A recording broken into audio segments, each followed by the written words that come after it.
all the funding agreements aren't public. We're making it up. Order. The honourable member for Preston has the floor, please. Thank you, Mr. Speaker.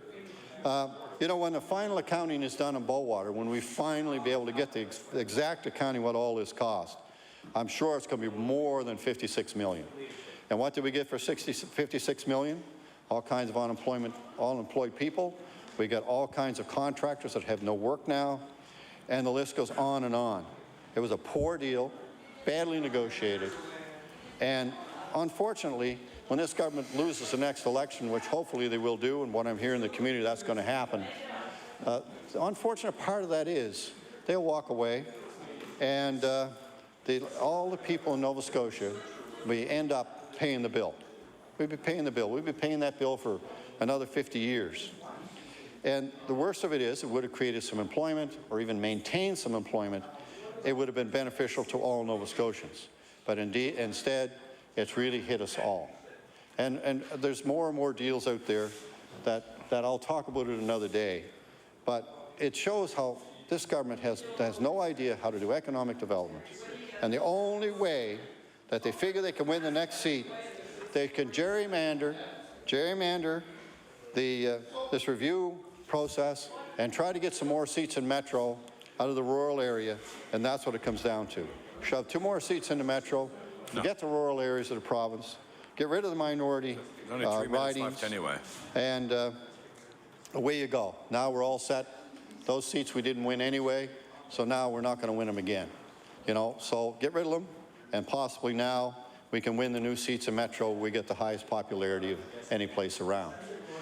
So as you review this whole thing and look at the whole thing, people out there understand what's going on. They realize this, and they see this, and this government's going to get a shock when they go to the polls the next time, a real shock. And it'll be interesting to see how it all works out. And it's the other things they've done too that again I'll talk about the next time I get a chance to speak here on this topic. But it's going to be interesting to see how all this works and how it works out in Nova Scotia as we see the people in Nova Scotia suffer more and more and more. And today, when I see people come into my constituency office, that used to make it every payday, from payday to payday they could make it. People are coming in now with reasonably good incomes that can't make it anymore. And they can't make it because of the taxes this government put on them. They just can't do it. I mean, you change the harmonized sales tax or GST, whatever you want to call it, and add 25% tax increase. That's a 25% tax increase. A 25% tax increase. And it's a couple of dollars here, a couple of dollars there, but it all adds up over a year. And as this proceeds, and you see people suffering, actually coming in that were doing well. It makes you wonder how we can ever get the economy going again in this province. I can tell you it's going to be a major, major problem. Mr. Speaker, I'm going to speak on this another day, and perhaps we can just adjourn the debate for today, and I'll continue my remarks at another time. Thank you. Thank you. The adjournment for debate has been made. All those in favor say aye. All those against say nay. Motion is carried. Now recognize the Government House Leader.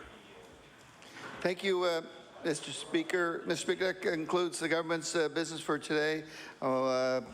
The House will now rise and meet from the hours of 2 to 6 p.m. Tomorrow, but first I'll hand it over to the Deputy House Leader of the Official Opposition to tell us what the business tomorrow will be. The Honourable Deputy House Leader of the Official Opposition. Thank you, Mr. Speaker. And in addition to celebrating Halloween and the birthday for the member for Argyle, we will be calling Bills 103 and Bill 95.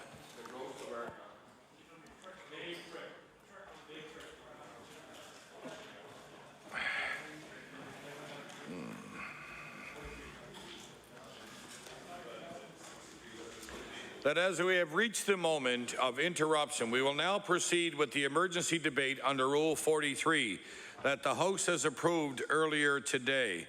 I will now read the motion. Therefore, be it resolved that the business of the House be set aside For the purpose of discussing a definite matter of urgent public importance, the independent report released today indicating that Newfoundland and Labrador will achieve a $2.4 billion of savings by proceeding to develop hydroelectric power at Muskrat Falls on the lower Churchill River to meet its power needs, thereby confirming the value of this important development. I will now recognize the Honourable Premier.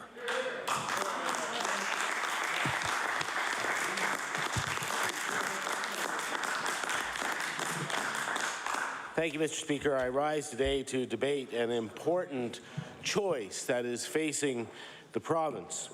It's a choice that will forever change the cost that tomorrow's families will pay to get reliable and affordable energy.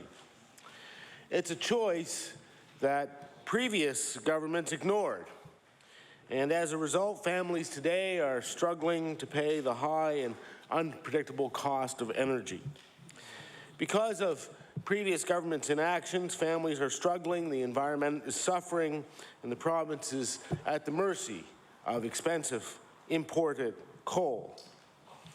In September, the federal Conservative government introduced regulations under the Canadian Environmental Protection Act. These regulations are designed to reduce greenhouse gas emissions by closing coal-fired generating stations after a fixed period of operation. In Nova Scotia, this would mean the closure of 6 of the 8 generating stations by 2030. The first closure would be in 2016. This would heap an estimated $1.3 billion in costs onto the backs of Nova Scotia ratepayers in just 14 years. So the question before us today is, how will we replace the generating capacity of the stations that the federal Conservative government requires us to close? Our government has presented the federal Conservatives with a plan which includes Muskrat Falls as part of an equivalency agreement. They have signed this agreement, which allows us to spread out the costs as we bring new sources of energy online. Now, Mr. Speaker, this is the point at which we have a substantive choice. We can cancel the equivalency agreement and we can continue with the misguided policies of the past that have chained us to environmentally damaging and unpredictable power sources. Or, Mr. Speaker, we can make a choice to move towards a more progressive energy policy that includes cleaner energy, job creation, and more stable, long-term energy costs. A decision that will put us at the center of the electricity grid, one that will mean that for the first time, Nova Scotia will have access not just to the power from Muskrat Falls, but to other power providers as well, from Quebec Hydro to New Brunswick, indeed even from New England, if they had power for sale. Finally, there will be a transmission link that will have the capacity to be able not only to export, but to import power into the province, and we will no longer be an energy island. Now, the options put forward by the opposition parties show that they simply don't get this. Their inexperience is demonstrated by their willingness to put forward ideas that have proven not to work. Ideas that would take the province backward and lead us to ever-increasing power rates and environmentally damaging energy sources. The kind of deregulation that has been proposed by the Liberals has been tried in other provinces and states and has resulted in power increases of 30 to 50%. It amazes me, actually, Mr. Speaker, that in this House of Assembly, they try now to run away from what was the very basis of the advertising campaign that they put on television. The reality is, Mr. Speaker, they won't produce an actual plan. They won't actually commit something to writing, Mr. Speaker. But all we have to do is look directly at what their leader has said. And I want to quote, Mr. Speaker, exactly what their leader has said. Nova Scotia Power will always be part of the energy market, but there's no reason why.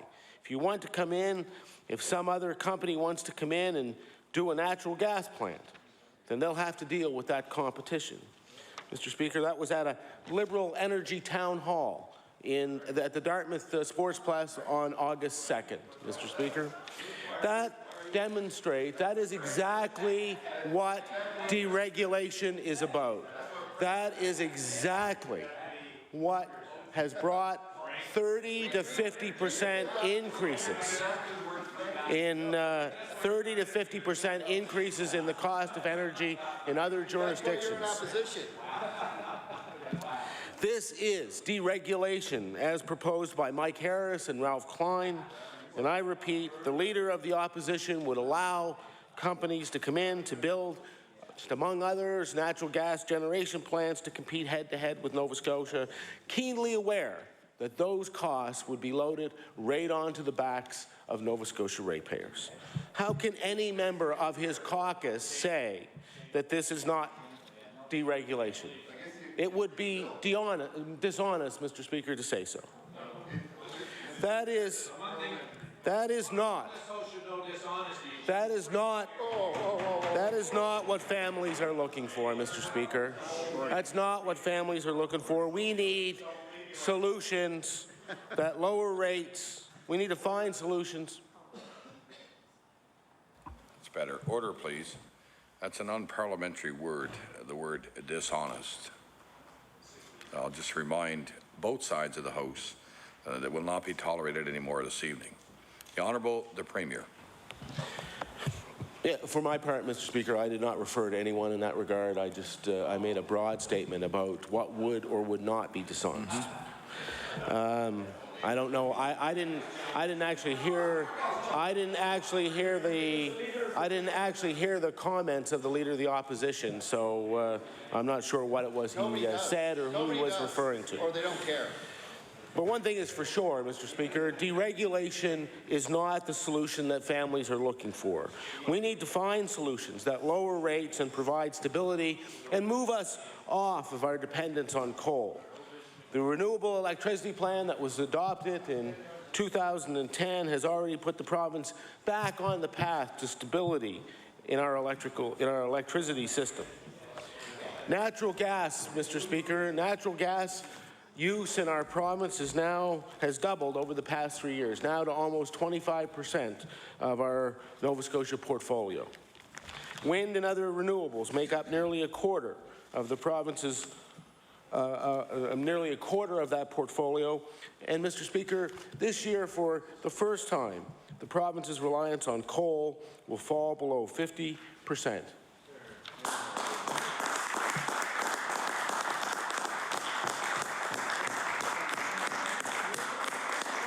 There is still more to do to help families with volatile power rates.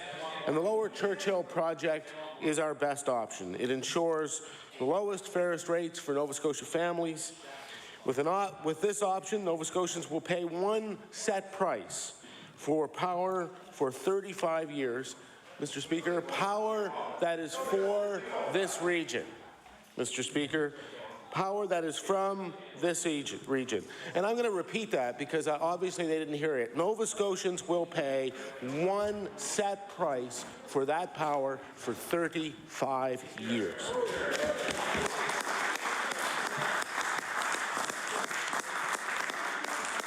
It's not imported. It's not imported from other places beyond our control. No more money from ratepayers is shipped overseas. Mr. Speaker, the province's partnership with Newfoundland and Labrador will guarantee an abundant supply of clean, green hydroelectricity for those 35 years. This is a game changer. It means the creation of thousands of jobs for Nova Scotians. It means stable energy for prices for families and businesses well into the future. It means a stronger economy from one end of the province to the other. And it means real action on Atlantic Canadian cooperation. And most importantly, Mr. Speaker, it means a better deal for the people of this province. The Maritime Link, which is where most of our investment will be made, has three key elements. It creates an undersea cable link from Cape Ray, Newfoundland to Cape Breton. 2, it includes 2 substations on either side of the cable. And 3, it includes the enhanced transmission grid leading to the New Brunswick border. The construction of the link will create 2,700 person-years of employment.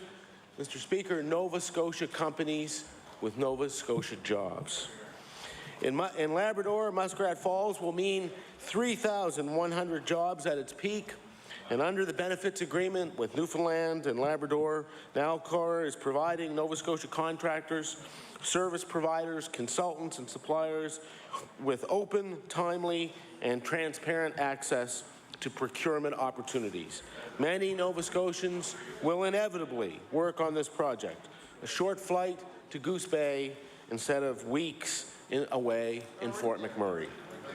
With this option, Nova Scotians will pay once, not over and over again. That is because power will be bought by paying only for the transmission system. Other options require Nova Scotians to pay for the transmission system plus the cost of power. The choice for Nova Scotia is clear. Remain chained to the expensive and volatile cost of fossil fuels like coal, deregulate the system and have prices increase by 30 to 50%, or Nova Scotia can invest in good jobs, a cleaner, greener environment, and more than 3 decades of stable, predictable energy rates. Lower Churchill is the best deal for our province. It ensures the lowest and fairest rates for Nova Scotia. I know in a few minutes the leader of the Conservative Party, the leader of the Liberal Party will get up, and what they will say is that, well, we don't know what the costs are associated with this. And what they do know, is that the work on the Maritime Link is being done by Emera, that all of those costs are going to be transmitted to the Utility and Review Board, all to be reviewed transparently, so that everyone will know. But, Mr. Speaker, every single report that has come forward has said the same thing, that this will be the best option for Nova Scotians. Mr. Speaker. And you know something, Mr. Speaker? I remember when the leader of the Liberal Party was flying off, jetting over to Newfoundland to be the first person to say, we have to participate and be part of Churchill Falls. And now, Mr. Speaker, he's setting himself up to be, yet again, the weather vane of politics. So if the wind blows this way, he can go that way. If the wind blows that way, he can go that way, Mr. Speaker. But the simple fact of the matter, Mr. Speaker, is that the people of Nova Scotia need leadership. They need somebody who's going to stand up for them, Mr. Speaker. They need to know that when it comes to having a vision for the energy future of this province, that they have someone in a leadership position. So,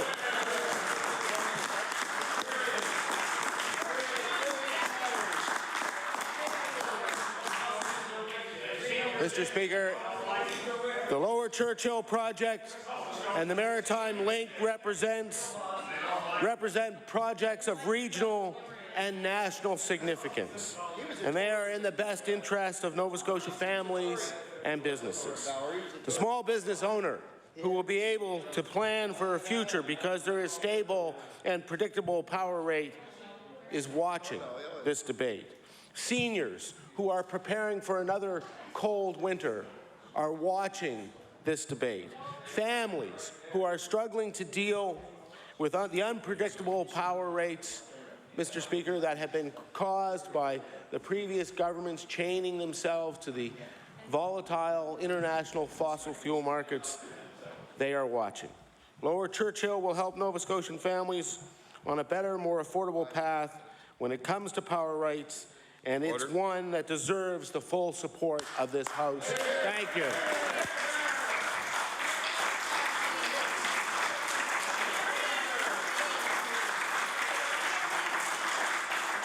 The honourable leader of the official opposition. Thank you, Mr. Speaker. Mr. Speaker, I was amused by the Premier's presentation here tonight, talking about my trip to Newfoundland. I must confess, I was impressed with the former Premier of Newfoundland and Labrador, Mr. Williams. I want to tell you, it was I did take a commercial flight. I didn't ask Chris Huskilson to fly me over, nor did I ask Chris Huskilson to participate in writing the speech that has been presented here by the government of Nova Scotia. It's pretty interesting. The Premier has got what is his responsibility, which is to stand up and protect ratepayers, not to stand up and defend Nova Scotia Power or Emera.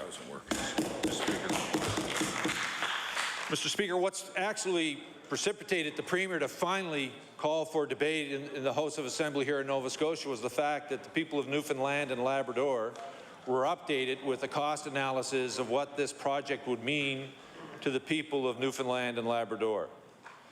Mr. Speaker, as we all know today, after the revised projections on this project, it's increased by $1.2 billion for the people of Newfoundland and Labrador, Mr. Speaker.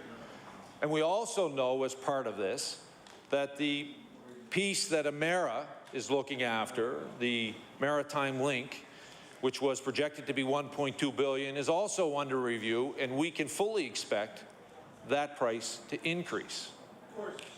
But what is interesting, and the Premier saying, of course, yet he tells Nova Scotians it's the best deal for them. Based on what? Because he says so? Trust us now? I mean, is that what we should be saying? You can trust me? I think they did that in the last election campaign. Taxes won't go up. Guess what? Taxes are up. Balanced budget. Guess what? They're up. Mr. Speaker. So what we have is a Premier who's now going out and trying to tell Nova Scotians he's signing a deal and allowing Emera to set energy policy in the province of Nova Scotia. And they have a real good track record of looking after ratepayers and not their shareholders, don't they? Well, the Premier asked. That's great. I'm glad the Premier asked, Mr. Speaker. What any reasonable government would do would look at all possible options presented to them, instead of attaching themselves to a deal that is to the benefit of Newfoundland and Labrador. You can't tell Nova Scotians the cost of this project. You had a chance. You did not once say how much it was going to cost. You did not once say. If you want to get up and tell Nova Scotians how much a kilowatt of energy is going to cost, then do so. You can't. You know you can't. You've attached yourself to a project that you can't tell people how much it will cost, and you know it. That's not leadership. That's not leadership. That is looking after the shareholders of Emera, not the ratepayers of Nova Scotia. Mr. Speaker, the Premier knows full well he can't stand in this House and tell us the true cost. I'm listening, Mr. Speaker. I listened with great interest. He could tell us how much it was going to cost to shut down the coal-fired plants from the federal government. Somebody was busily doing that work for him. You would think somebody might have been able to do an analysis on this project before you went out and attached Nova Scotians. So why is it a good deal if you don't know the cost? So why is it a good deal, Mr. Speaker? Here's the Premier saying he doesn't know the cost, but what he can say, it's a good deal for the people of Nova Scotia. What kind of lunacy? What kind of Kool-Aid has he been drinking? Mr. Speaker, this is the same Premier that writes blank checks to big corporations with corporate welfare without protecting a single Nova Scotia job. His job is to look after the people of Nova Scotia and not the shareholders, Mr. Speaker. Mr. Speaker. Mr. Speaker, I would agree with the member from Chester St. Margaret's that this government has been the biggest joke in Nova Scotia. I would agree with her. Mr. Speaker, what we have,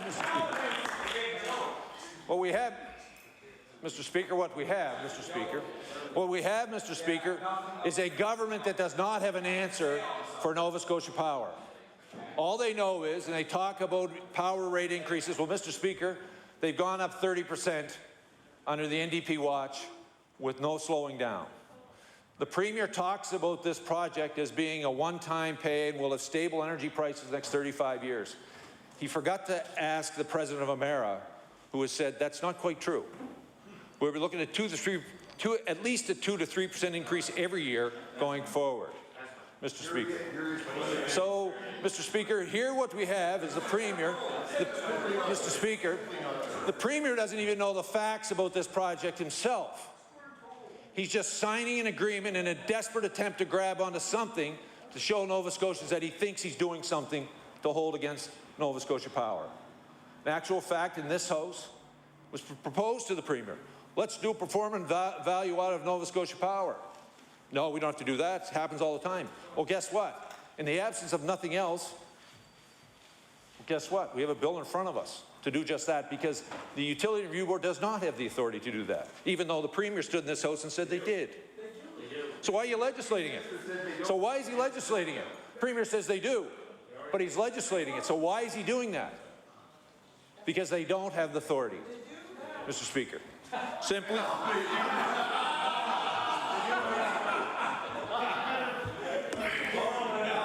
Mr.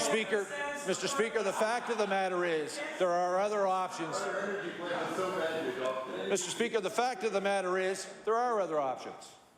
Never once did anyone in this caucus, or me as the leader, talk about deregulation. As a matter of fact, we talked about allowing competition in a highly regulated environment. And if the Premier has paid attention, he would have known that.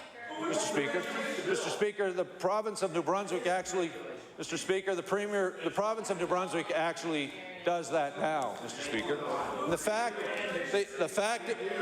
fact of the matter is, Mr. Speaker, the Premier is afraid to stand up to Nova Scotia Power. The problem with the issue about allowing competition in a highly regulated market, it's not in the best interest of the shareholders of Nova Scotia Power. It's in the best interest of ratepayers. And that's what his job is. That's what his job is to protect Nova Scotia ratepayers, Mr. Speaker. Mr. Speaker, in the absence of the Premier being able to articulate to Nova Scotians how much his plan is going to be, what it will mean down the road, all he has left is to create a false scenario in and around the ideas that we've laid out. And every once in a while, Mr. Speaker,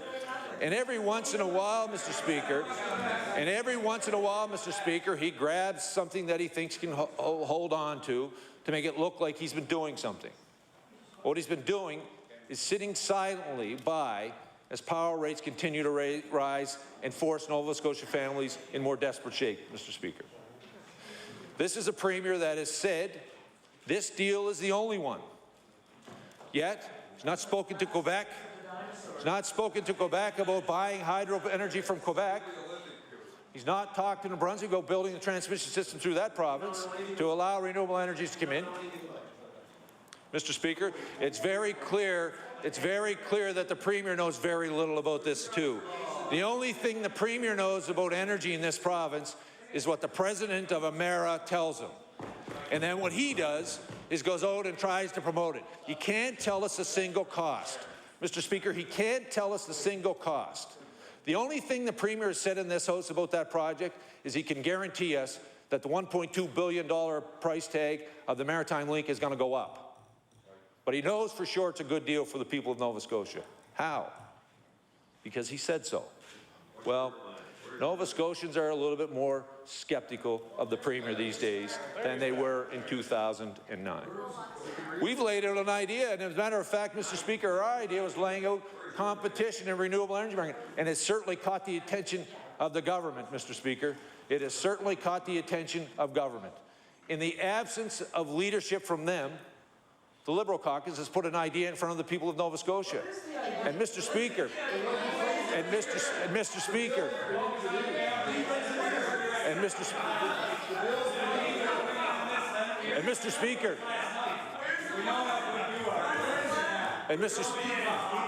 Mr. Speaker. Order.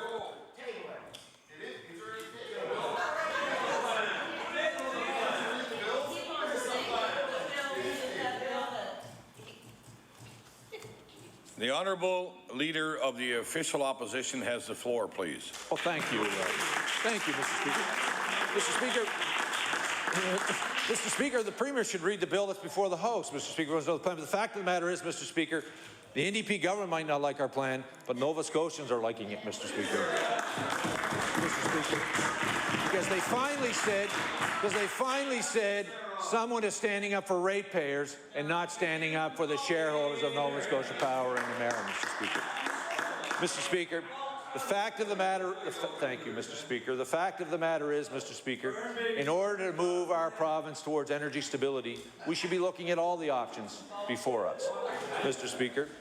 Mr. Speaker, we should be engaging the province of Quebec to see if there's a way for us to have a power purchase agreement for long-term stable energy prices, Mr. Speaker.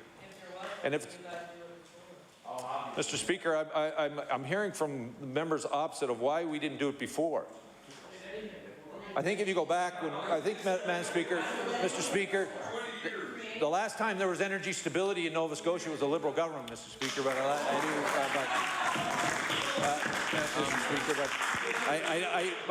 But I digress from where we're going, Mr. Speaker. There are many options. There are many options before us, Mr. Speaker. The problem that we're having in the province of Nova Scotia is that the government has hitched its horse to one wagon, and that wagon is Lower Churchill, without ever being able to explain the cost and the impact on what it would mean. Mr. Speaker, at the last rate hearing, the lawyer that was appointed by this government, the consumer advocate, spoke about the very thing about allowing the competitive pressures to take place in a regulated environment. He said without it, this monopoly will continue to go forward and run roughshod over the people of this province, Mr. Speaker. And quite frankly, they've been allowed to do that. And this government has continued down the road of allowing it to happen. The only action that they've taken on Nova Scotia Power and Emera has been action that they've been forced to take. The only people in this province who are saying that this Lower Churchill deal is a good one is the Premier and the President of Emera and the President of Nova Scotia Power. No one else is saying this is a great deal. No one else is saying it's a great deal. No one is saying it's a great deal because they don't know the cost. They don't know the cost because they're prudent. They're responsible. Before they go before the people of this province and say this is a good deal for the ratepayers of the province, they should know how much it's going to cost. They should know how much we're attached to it, how much we're going to get. Mr. Speaker, the Premier would be right. There is a process. There is a process, but without that process happening, he's trying to convince us it's still a good deal. What's your process? And where's the process, Mr. Speaker? And why is it, and I want to mention the leader of the Conservative Party who mentioned today, why is it the only proposal? We have talked about, and the member from Dartmouth East has talked about hydro energy out of Quebec. Looking at seeing we can purchase power and bring it in. Why wouldn't that be an option we present to the Utility Review Board? Why wouldn't we lay it open? Mr. Speaker, what I would do, Mr. Speaker, is allow competition in a highly regulated environment to make sure that Nova Scotia Power can't run roughshod over the ratepayers of this province, Mr. Speaker. What I would do, Mr. Speaker, as Premier of this province, is protect ratepayers and not stand up for the shareholders of Emera and Nova Scotia Power like this Premier has done. What I would do, Mr. Speaker, as Premier, is set energy policy in this province and not let Monopoly and Emera set energy policy for the people of Nova Scotia. Their interest isn't for ratepayers. Their interest, Mr. Speaker, is in one thing: increasing the share and protecting shareholders. It is the responsibility of this government to protect ratepayers, Mr. Speaker, and he can't do it. He can't stand in this House. If he could, Mr. Speaker, if the Premier can stand in this House and tell us how much it's going to cost to do this deal in Newfoundland and Labrador, I wish he would do it. I wish he would do it, Mr. Speaker, but he can't. And in the absence of that, Mr. Speaker, Nova Scotians are going to be attached to a project that they have no idea what it's going to mean to their power bills. The one thing we can be certain, the share price at Emera and Nova Scotia Power will be going up at the same rate power bills will be going up in this province if he goes down the road he's going.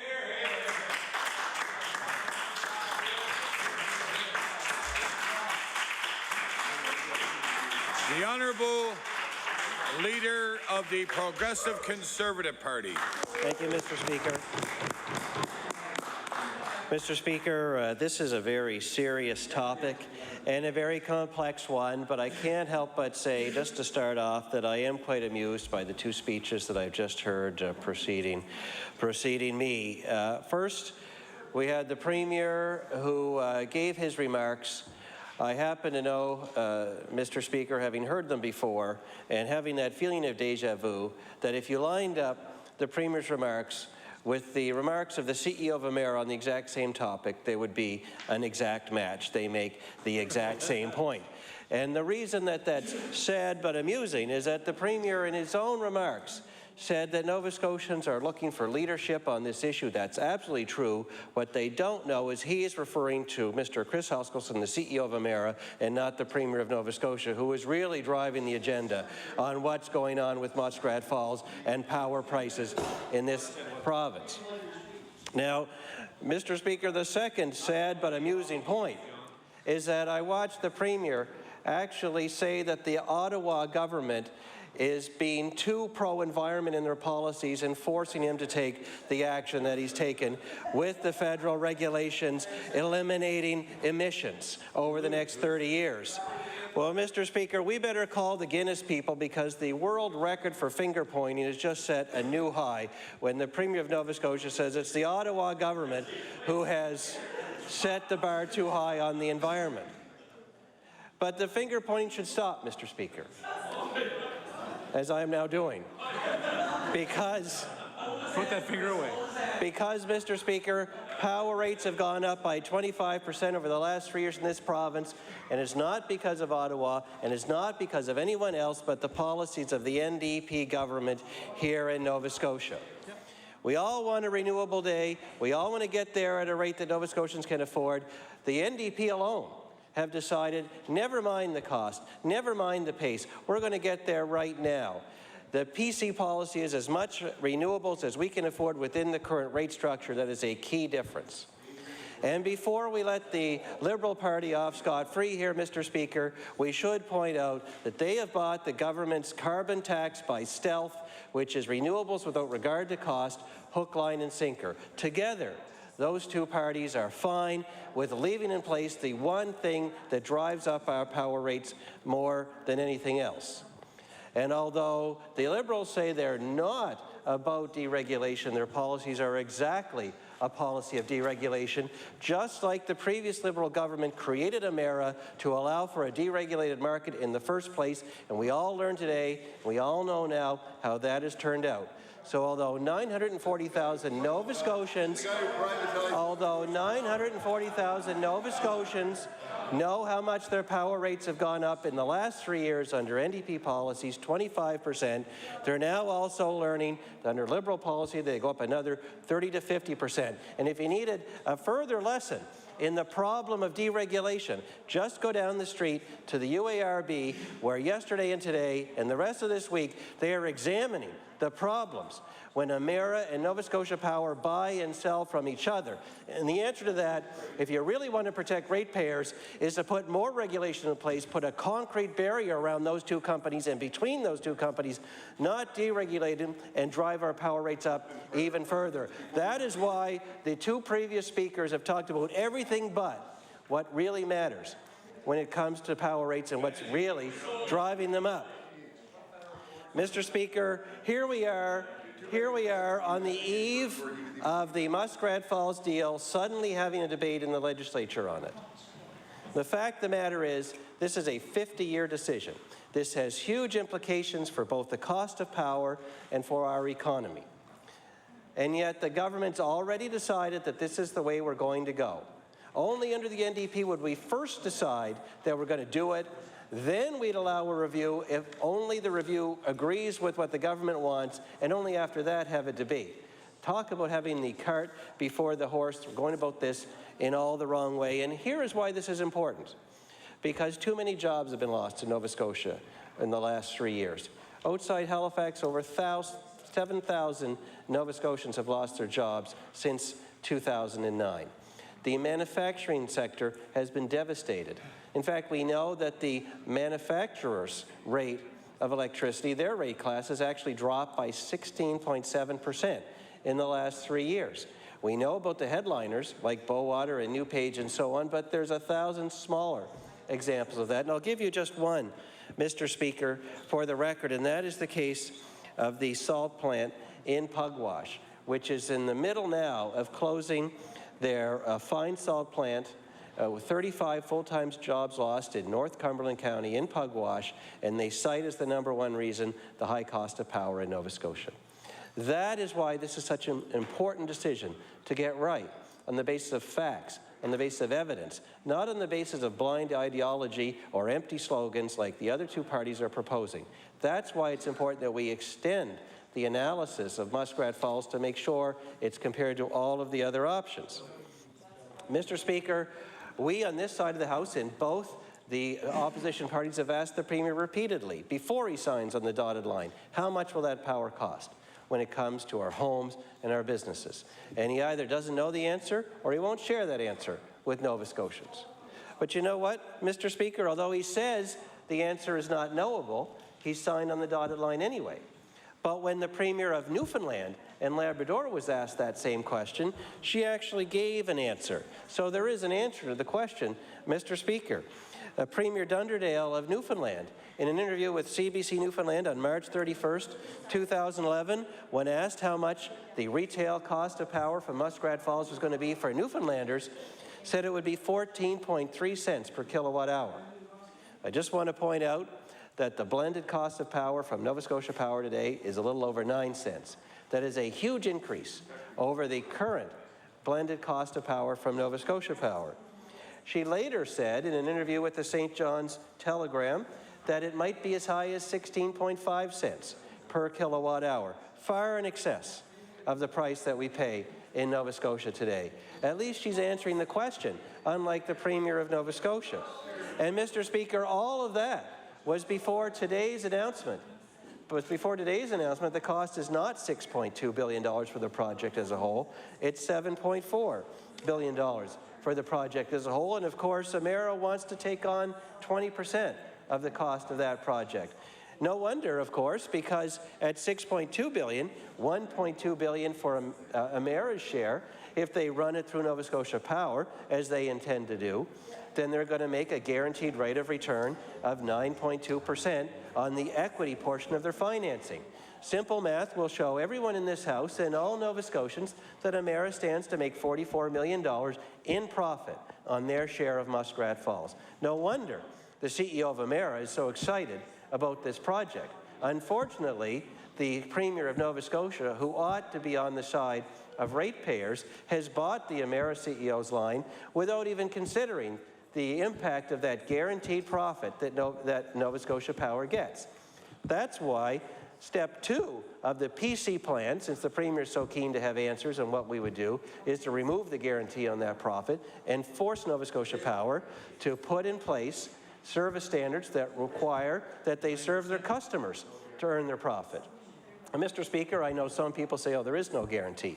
But there's a minimum, 9.1, there's a maximum, 9.5, and if they don't hit the minimum, they can make it up the next year. By any reasonable definition, that is a guarantee on the profits of Nova Scotia Power, and all Nova Scotians, except for the 30 or so on that side of the House apparently, know that to be true. So the next step is to remove the guarantee and put the power company back in the service of the people of Nova Scotia as they rightfully should be. But instead, the Premier wants to sign on the dotted line, hitch his wagon to the CEO of Emera, who's going to make a lot of money based on Muskrat Falls. Thirdly, Mr. Speaker, we've been asking for a long time that because this is a 50-year decision, because there is no rush, because there are lots of other options that Nova Scotia has that, quite frankly, Newfoundland doesn't have, that the review of Muskrat Falls should, in fairness, be compared to every single other option available to us. And we do have options. Natural gas is one option that the current review at the URB rules out from consideration, and that is just wrong.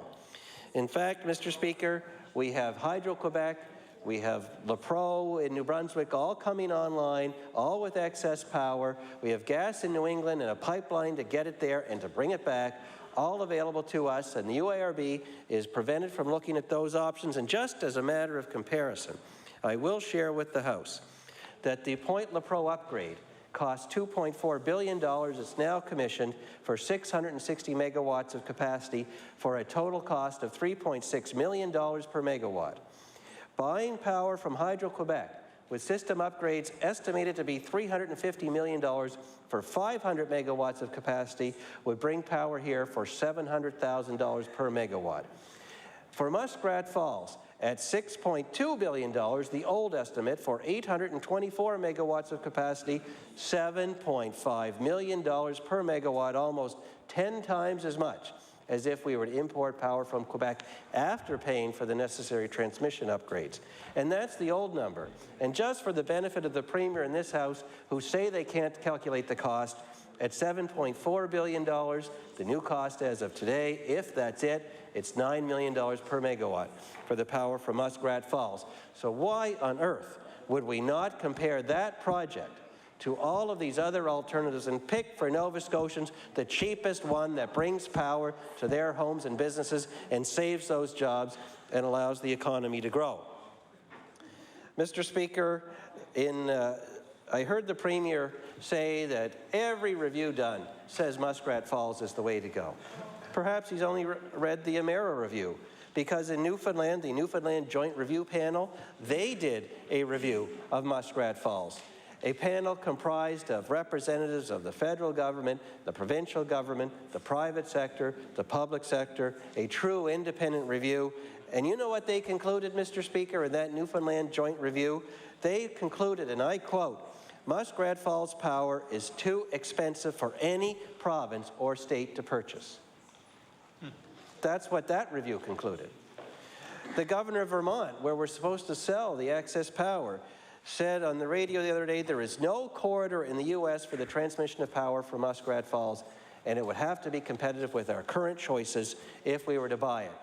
That was just before he went to Hydro-Quebec and bought all kinds of power at 5 cents per megawatt hour, a long ways away from the 16.5 that the Premier of Newfoundland says Muskrat Falls may well call. So I ask, Mr. Speaker, if the Premier is so confident that this is the best way forward, why not say to the UARB, do an independent review of every source, every possible way that we can bring power into Nova Scotia or generate it here, and just tell us which one's the cheapest and the greenest for Nova Scotians, because this is a 50-year decision. And I will just wrap up by reminding everyone why this is so important. It's important because we have young people that want to stay. We have manufacturing that is in distress. We have a province with the highest taxes in all of Canada already, the highest HST, the highest personal income tax, the highest corporate tax. We have a province with skyrocketing power rates. We have the 4th highest unemployment rate right now in all of Canada. Whether we go with Muskrat Falls or not is very much tied into whether we're going to have a modern, dynamic, growing economy with opportunities in all parts of Nova Scotia or not. And that's why I believe, Mr. Speaker, it's time to say, hold on. $7.4 billion is a lot of money. Hold on. We have options that Newfoundland doesn't. Hold on. There are a lot of implications to this decision that we are going to make. Hold on. Let's not sign on the dotted line first, as the Premier has done, and secondly, find out how much it's going to cost. Let's do the right thing for the ratepayers of Nova Scotia, for the young people of Nova Scotia who are going to live with this decision for 50 years, and find out the cost first, and then sign second. Thank you, Mr. Speaker. Thank you. The Honourable Minister of Energy.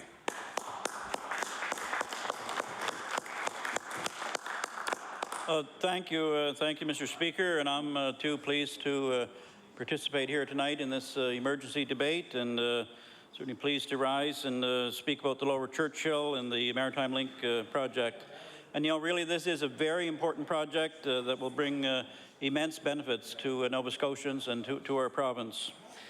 And to understand these benefits, Mr. Speaker, and just how important the Lower Churchill project is to our electricity future, I think it's important, first of all, to realize, where are we on our electricity path? Where have we been? Where do we go from here? And where must we go from here? Mr. Speaker, Nova Scotia has a history in the past of using single-source energy to generate electricity. Certainly in the 1970s, it was oil, and then when the oil crisis came along in the mid-70s, we switched large-scale electricity generation to coal. And with the oil prices skyrocketing during that time and beyond, it was the local coal that became our single energy source. However, Mr. Speaker, times have changed dramatically over the last decade or so, and local coal is no longer an option. Very little of it is produced here in our province. And due to primarily to strict environmental regulations, incidentally, that are designed to protect the health and well-being of our children, our grandchildren, really of future generations. Imported coal is now used to generate our electricity. It comes from offshore, comes from South America or the southern U.S. And as this commodity is in great demand across the world, its cost certainly has risen dramatically. In fact, it's gone up about 75% over the last 7 years. And our electricity costs are really hostage to the whims of the international carbon prices set by foreign markets, set by foreign companies, and in a foreign land far from Nova Scotia. So simply put, Mr. Speaker, the main driver behind our rise in electricity costs is the rising cost of coal, our main source of generation. In fact, as I just mentioned, coal has gone up 75% in the last 7 years alone. And that's a price that Nova Scotians have had to pay for inaction by previous governments. It's the price that we paid for having a 1970s energy policy. Mr. Speaker, this government knew only too well that doing nothing and keeping that status quo was really not an option that we could live with. We knew that we had to learn from the past and that we knew we had to take action. The pattern of inaction really had to stop. So therefore, Mr. Speaker, we carved out a sustainable electricity path that would see more diversity in our energy mix. One that would no longer see Nova Scotians being victim to expensive, dirty coal that's coming from off our shores, from foreign lands, that's used now to generate our electricity, and we would no longer be the victim of foreign energy markets. Mr. Speaker, we also knew that we had to be better stewards of the environment than those that went on before us. Coal is certainly a dirty fuel, and it's a polluting fuel, and it's certainly very expensive, as I just pointed out. So, Mr. Speaker, we understood that the path to the future was through renewable, local, and regional sources of clean energy. And certainly we're blessed in Nova Scotia with many good sources of clean, green energy, whether it's the tidal energy in the Bay of Fundy, wind energy on our hills, and you'll see a number of wind farms located around the province, sustainable biomass, even using the hydroelectricity that we have here in this province, or regional cooperation with our neighbors to get more from Newfoundland and Labrador, as we're talking about here tonight. So in 2010, the government released its renewable electricity plan to promote and develop both large and small-scale renewable electricity projects.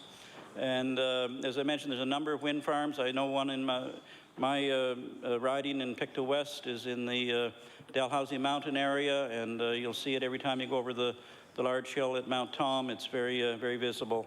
And there's one in my colleagues riding in Pictou East in the Avondale area as well. So, and in addition, we have a number of small projects, the ComFit projects. But you know, Mr. Speaker, we didn't stop there. This government also put into place renewable targets that would see 25% of electricity from renewable sources by 2015 and 40% by 2020, as well as hard caps on greenhouse gas emissions in our electricity. We put those targets in place to meet both the environmental and our energy objectives. And the environmental considerations are crystal clear. You know, there's a lot of talk these days about climate change, and certainly we know that there's ice caps that are melting in our northern latitudes. We're getting more extreme weather conditions. Witness the Hurricane Sandy that's impacting the eastern part of our continent here right now. So those are clear signs that, you know, really we cannot ignore. We're getting more intense storms and certainly do a lot more damage anytime that they arrive. So bringing in a variety of new sources of renewables, diversifying our energy mix, and will improve security for our electricity system. And so far, Mr. Speaker, our plan is working.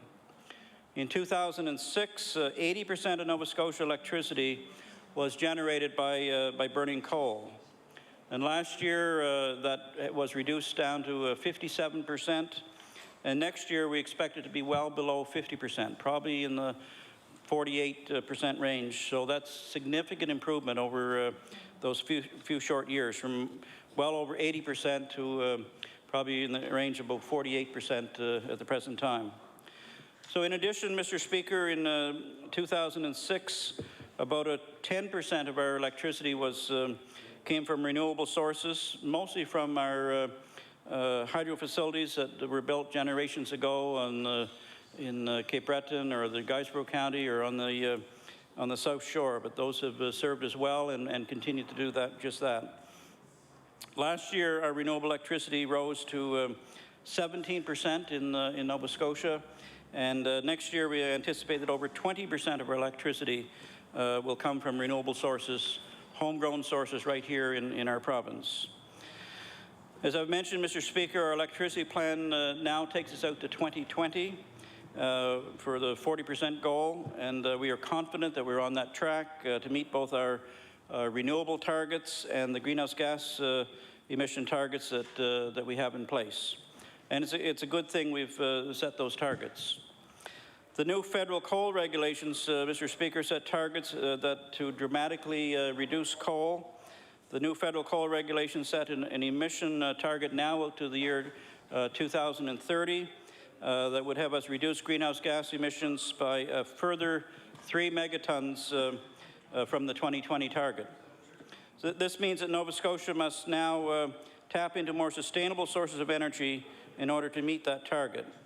If not, the federal government is going to do it for us anyway, and they'll do it their way. And it's going to be very expensive if we allow that to happen. We'll carry a whopping price tag somewhere in the range of about $1.3 billion. So getting off of coal is no longer simply the choice of the provincial government to stabilize rates and to clean our environment. It's now a federal requirement that we have to meet.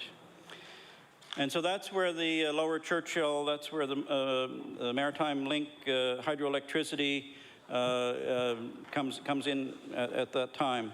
The Lower Churchill project will ensure the lowest and the fairest rates over the long term to help us meet those federal coal regulations and those emission reductions that I've referred to. However, Mr. Speaker, this is not the only benefit of the Lower Churchill project in Nova Scotia. In fact, it's far from it. One of the greatest benefits of the Lower Churchill is that it will provide Nova Scotia with access to renewable power at fixed rates for 35 years. Just think about that. At 35 years, it stays stable. It's one rate for all that length of time. It comes on stream in 2017. That'll go right through to the year 2052. The same rate for all that period of time. 35 years, a long time to have price certainty in the electricity world.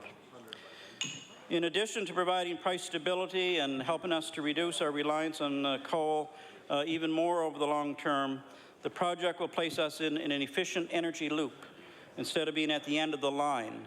It's like an electrical cord that you plug in. If it's plugged in, it forms a loop. If it's not, and that's where we're at today, we're really at the end of the line here in Nova Scotia. It goes no further than the tip of Cape Breton.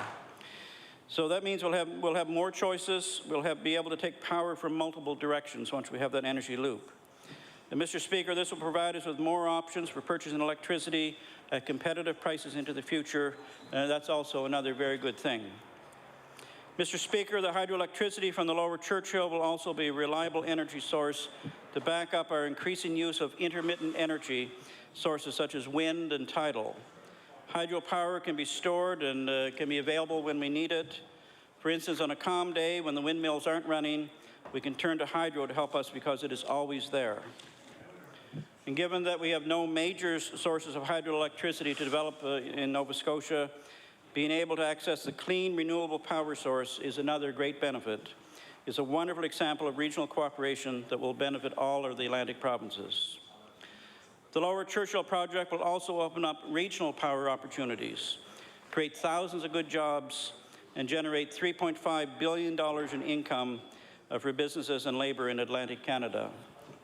And the greatest economic gift of all is the long-term stable price of power from the Muskrat Falls project and the opportunity to purchase more power at market rates. The project opens up choices that we have never had before, which helps us to create a climate for growth across all sectors and all parts of Nova Scotia. Mr. Speaker, what is the alternative really of doing nothing? Well, right now, we live with that alternative every day. I know the third party, the Progressive Conservatives, have said that they'd want to slow us down. They want to throw ourselves in front of progress towards lower rates in the long term by insisting that we cling to an energy policy that really was made in the 1970s. And the official opposition's plan, it must be said, I think is even worse. The Leader of the Opposition has repeatedly said that he wants to deregulate the electricity system. That's the same plan that drove up rates 30 to 50% in Ontario and Alberta. And whether the Leader of the Opposition understands that or not, I'm not sure. But here's what he said. On April the 3rd in 2012, on a local radio show, the Leader of the Opposition had this to say, and I quote, "I would have opened up the energy market. I would have put competition into the energy sector to allow Nova Scotians more than one option to buy energy from," unquote. And later, at a press conference from his office, he said that, quote, "The Liberal leader insists that the first step in breaking up the electricity monopoly is to pass this legislation that allows renewable energy producers to compete directly." And Mr. Speaker, I'll table that here as well.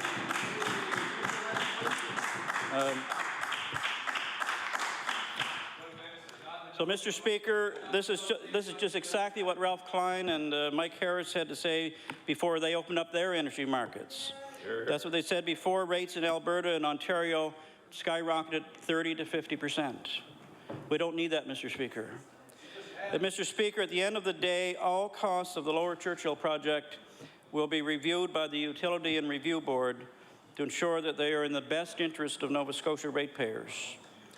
And we believe this project remains the lowest cost alternative to help us achieve the 2030 coal emission targets that have been set out by the federal government. So, Mr. Speaker, our eye has never left our goal, which is to transform our electricity sector to be less dependent on expensive, dirty coal. We know the impact of the cost of imported coal on electricity bills right across this province, and we're doing something about it. We're not following in the path of those gone before us. We are taking action. So, Mr. Speaker, we are standing up for Nova Scotians to ensure that they get the lowest and the fairest electricity rates possible while we pursue the lowest cost option for stabilizing rates over the longer term. Mr. Speaker, this government continues to support the Lower Churchill project, and certainly we're going to look forward to the Utilities and Review Board, and they'll have the chance to review the cost alternatives. I think I have about a minute left, Mr. Speaker. No, 7 seconds. 7 seconds. Well, again, I'm looking forward to this project. It's going to save money for Nova Scotians. Thank you. The honourable member for Dartmouth East. Thank you. Thank you, Mr. Speaker. There's been some interesting tales told by the NDP and the third party over the past little while, and interesting tales indeed. In fact, the Energy Minister just tabled the statement referring to the bill, which the Leader of the Official Opposition has said all along outlines the breaking the monopoly piece, which is exactly what the Deputy Premier has said in almost the exact same words the Deputy Premier used. So it's nice to have the Deputy Premier's endorsement, as well as the endorsement of the member for Halifax-Chebucto, who has also used almost exactly the same words as the Leader of the Official Opposition has used. So we thank the Minister of Energy for actually pointing out that the bill has been tabled before this House for more than 3 years now, and that maybe he'll let the Premier know, because the Premier seemed to be having trouble realizing that that is actually there. You know, both the Premier and the Minister of Energy have said again that this is going to result in stable energy prices. And of course, the media called the Premier out on this. And I'll table this article from October 30th, which from the Chronicle Herald, which actually quotes the president of Emera stating that it will result in a cost increase of 2 to 3% annually for this project. So it is not stable prices. It is an increase annually of exactly the same amount that Nova Scotia Power is seeking today. In addition, he says that there will be an additional 1% a year for the other renewable projects. So that's 4% a year for 25 years. So let's just think about that. You know, Mr. Speaker, I don't want to spend a lot of time on this particular issue, but since the third party brought this up about the former Liberal government creating Emera, you know, he's absolutely right. And you know what, I was in university then, but let's not forget that if we want to look back in the past, at the same time, the NDP were promising to cut tuition fees, and I'll table that. And before that, the Tories, that never happened, and the Tories were the one that privatized Nova Scotia Power in the first place. So if we want to go back, if we want to go back and revisit history, on that, then we can. But the fact is that there are things that need to be done. Equally amusing was the leader of the third party standing up and suddenly saying that we should put a firewall between Emera and Nova Scotia Power, which this caucus has been advocating for since before he was the leader of that party and is on the record of it since before that time. So it's nice, it's always good to see the NDP and the Tories criticize our positions and slowly adopt them all. We've seen the NDP now adopt repeatedly, bit by bit, bills that we've tabled on energy, and now the Tories are doing exactly the same thing. So I guess we're on the right track. I want to go through some of this deal, because here's the real issue with this. The real issue is we have a Premier and a Minister of Energy who won't answer basic questions about this deal. Won't answer them. The Premier today during question period said, this is a good deal for Nova Scotians, yet he doesn't know the price. How can he know it's a good deal if he doesn't know the price? You know, he says, this is a Premier that if you ask questions, all of a sudden he goes on the attack because he doesn't have the answers to those questions. Nova Scotians want answers. They want to know what this is going to cost. What are the risks? Today, Mr. Speaker, I asked the Premier, what is the backup plan? Well, you know, that's a legitimate question, and I'm going to go through, hopefully I'll have time to go through the myriad of documents which are publicly available that show why this could be a risk. Mr. Speaker, first of all, I think we need to understand that the equivalency agreement that was signed with the federal Conservative is absolutely right. They're phasing out coal plants. And whether with an equivalency agreement you can extend that or it happens shorter, that's absolutely correct. Everybody in Nova Scotia, everybody in the country knows that. It's been an issue in Alberta, it's been an issue here, it's a cost. We know that. However, the equivalency agreement that the Premier has signed requires that Muskrat Falls come online by a certain date. And we already know it's delayed by at least a year. So what happens if it gets delayed even further and the equivalency agreement targets are met? There is no other way to meet those at the moment. Well, that's a problem. You know, last year in this House, I raised the fact that I had met with officials in Rhode Island and Vermont, and they had shown me the long-term power purchase agreements they'd signed with Hydro-Quebec. And I brought that to this House and pointed out that they were paying a rate of 3 to 4 cents plus an escalator, but even with that escalator over 25 years was cheaper than year one projected for Muskrat Falls. Even in year one. And the leader of the third party pointed out one of the numbers that he has for the same thing that basically backs up that same argument I made a year ago, that on a megawatt basis is exactly the same. And I brought that to this House in question period repeatedly and tabled those numbers at the time. You know, But so the question is, how much of a risk is there? Well, let's look at the fact that, let's look at whether they even are able to deliver the amount of energy that Muskrat Falls is promising. So the Muskrat Falls project is supposed to be in the range of 5,000, I just got off the phone with the folks in Newfoundland to get the exact numbers there, so excuse me here, Mr. Speaker. All the water in the Upper Churchill Reservoir can provide 5,000 megawatts, all right? There is only 525 megawatts in reserve at the moment. Only 525. 300 of that is for Labrador City, and the remainder is actually set aside for another organization. Now, and I'm going to table this document here. The Nalcor went to the Public Utilities Board in Newfoundland and said, listen, we need to actually have an agreement with Hydro-Quebec if we're going to use that water.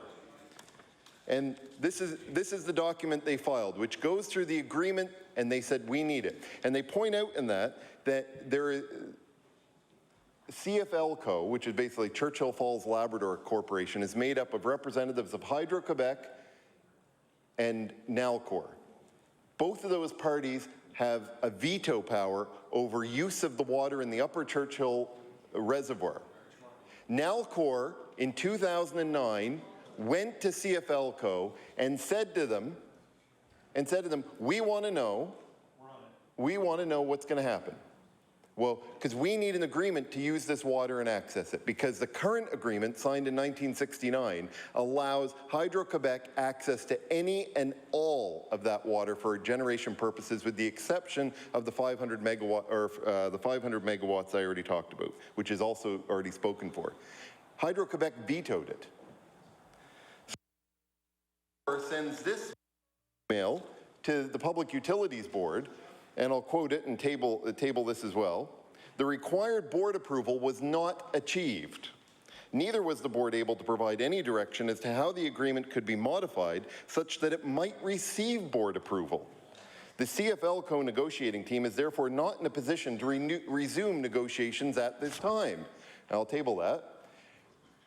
Now, at the moment, it's a stalemate in Newfoundland, because then Hydro-Quebec sent this letter to the board, because the Public Utilities Board in Newfoundland went to Hydro-Quebec and said, we think you should intervene because we need to get this agreement. Hydro-Quebec, I'm not going to read the whole letter, but I'll table it, says at the end they've decided not to intervene in the Nalcor operation because they're standing by the original agreement from 1969.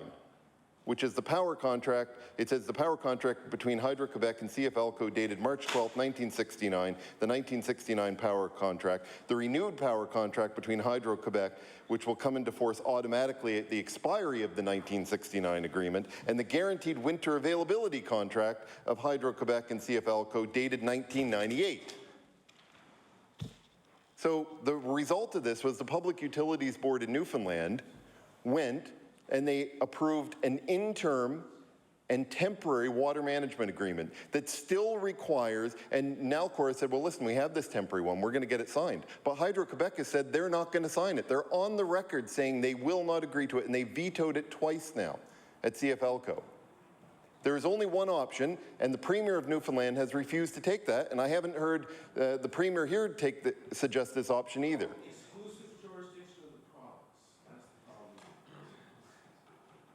I have not heard that this Premier has called the Premier of Quebec to try and get this sorted out. Ms. Dunderdale in Newfoundland has said that she hasn't. And so,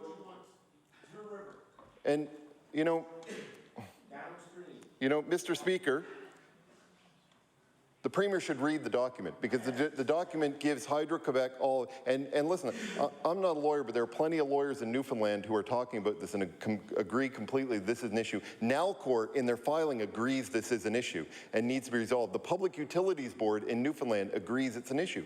So the question here is it's a risk. And so it gets back to the equivalency agreement. They make a big deal about an equivalency agreement that they might not be able to meet. Now, unfortunately, I'm not going to have time to go through all this other stuff, but let's also point to I know you're all disappointed. But I just want to point out a couple things. As much as the Premier here talks about this being an environmental project, let's be realistic, because, you know, he talks about selling the excess down to New England and so forth. Well, I'm going to table a number of documents here that point out that in most of the New England states, they're actually not allowed to accept energy from this project and consider it renewable. So, under the 25 states have now adopted a renewables portfolio standard which would prohibit large-scale hydroelectric projects. Quote, hydropower is invariably promoted as clean, at least with regards to greenhouse emissions, despite the fact that independent research has now shown over the lifetime GHG emissions may either be equivalent to or greatly exceed those from coal-burning power plants. And that's from an independent study.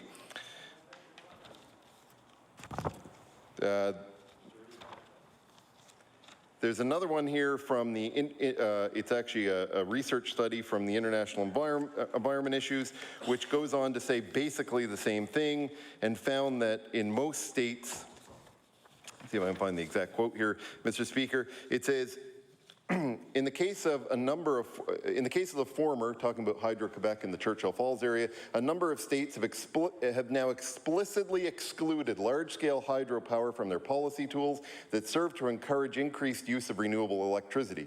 For example, in Rhode Island, only hydropower under 30 megawatts can qualify under the renewable portfolio standard, and I'll table that. So the fact that we're talking about selling this into New England, where a lot of those states are now saying they may not even accept it as renewable energy, where this government actually where the Sierra Club has pointed out that under international rules, this project doesn't qualify as renewable energy, yet the Premier changed legislation here so that it would qualify. That's great. It's fine. He has the renewable. He's got the equivalency agreement. But if the equivalency agreement isn't met, if you can't transfer that energy down into the states, what is the backup plan? And that's why that question is important. You can't put, and he's talking as though the Utility and Review Board in Nova Scotia will automatically approve it. Well, you need to have a backup plan. He stood here in his remarks and basically assumed the Nova Scotia Utility and Review Board will approve it. Well, what happens if they don't approve it? Mr. Speaker, you have to have a backup plan. Otherwise, what he's saying is, well, is he saying, well, if they don't approve it, we'll just legislate the approval? You know, that's the problem. There are questions, and you know, some of the questions that people have raised, whether it's the water rights or the renewable energy standards or whatever else, may become non-issues. They may be. But that doesn't mean they are not risks now. And if you're Premier of this province, it's your job to make sure that you have backup plans. And he stood here in question period and said he didn't need one. Well, I'm sorry, but he does need one. And he does need to have the answers as to what the cost is, because you can't stand here and say it's the best deal possible if you don't know what the costs are. It's basic, it's common sense. It's no different than standing there and spending the whole last session criticizing ideas that we brought forward in legislation, and then bringing them forward in his own legislation this fall, and ignoring the fact that he spent an entire session last time criticizing them.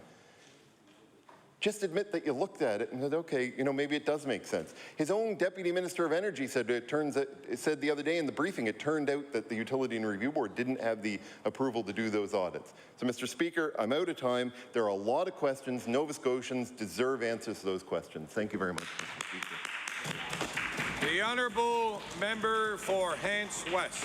Thank you, Mr. Speaker. Pleased to have an opportunity to take a few minutes this evening, talk about a couple of things in this debate. Heard lots of discussion so far on a variety of topics, I guess, from history lessons to what might be the future or what might not be the future. The Premier spoke when he started this debate, Mr. Speaker, about choices. And he's right, choices are required, but yet he's willing to go with one choice only, it appears. And the one choice only that should be considered is Nova Scotians first, Mr. Speaker. That's the one choice, and we build from there. We're not saying that, and we've always said this, all the way along we've said we support clean energy. Mr. Speaker, we have to. That's the way of the future. There are all kinds of things to make the future better when we think about energy. We talk about energy efficiency, the reduction in the use. Well, you know, some may not agree with that, but I can tell you, there's a great uptake on the programs that are out there, and people that are taking these programs on and going out and getting the grants and supporting that will also say, this is a good program because it's saving me this or saving me that. You can look at that any number of ways, but these are some of the solutions going forward, not just big projects like Muskrat Falls or this project or that project. It's looking at all the variables, Mr. Speaker, that are before us.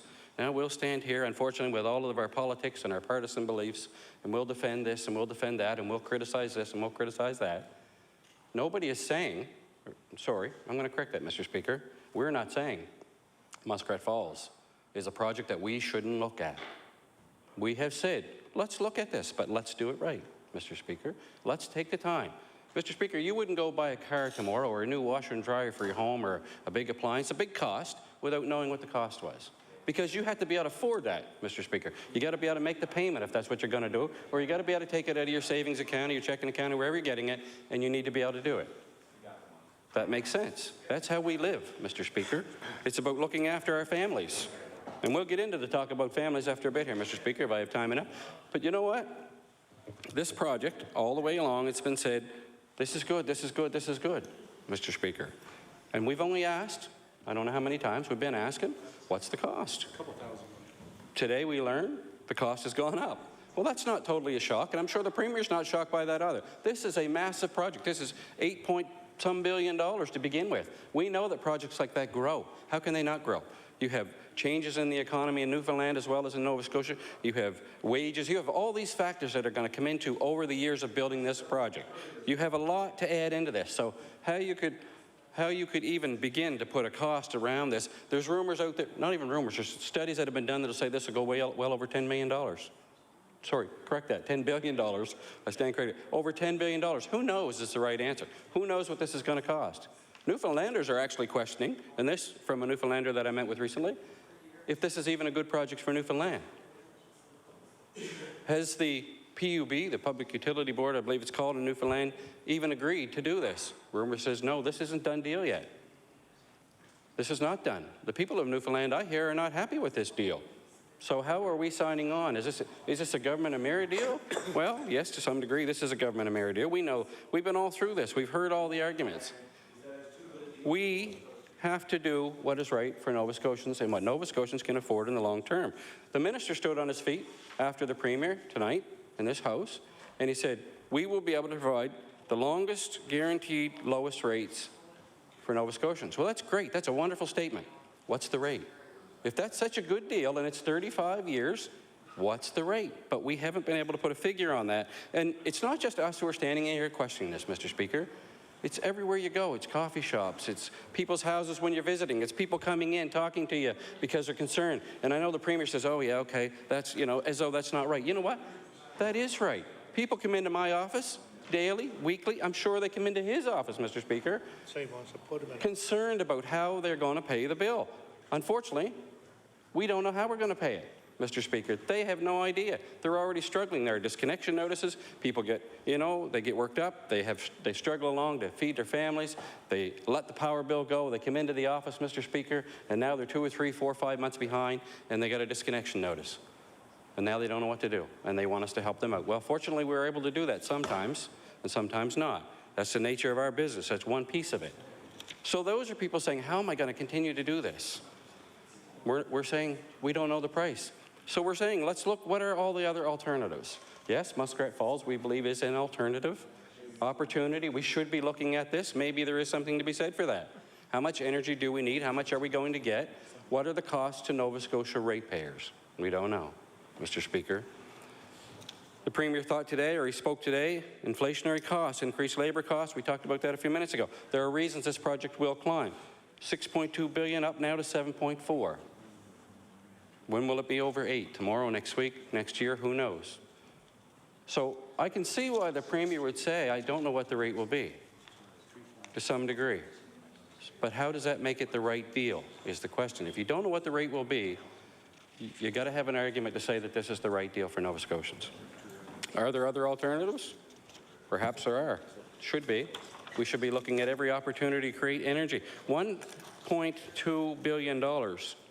How many people could you put to work in Nova Scotia with $1.2 billion working on future energy plans? creating jobs in this province. Nova Scotia first. What's wrong with that model, Mr. Speaker? We don't think there's anything wrong with that model.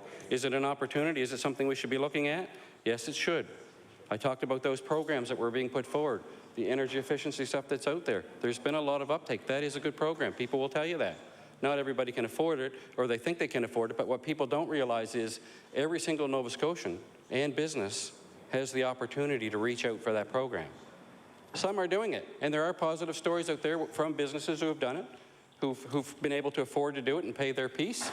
There's a threshold, just like every other program out there in government, that says, you know, you meet this, and low-income families don't have to pay as much or don't have to pay anything sometimes based on that.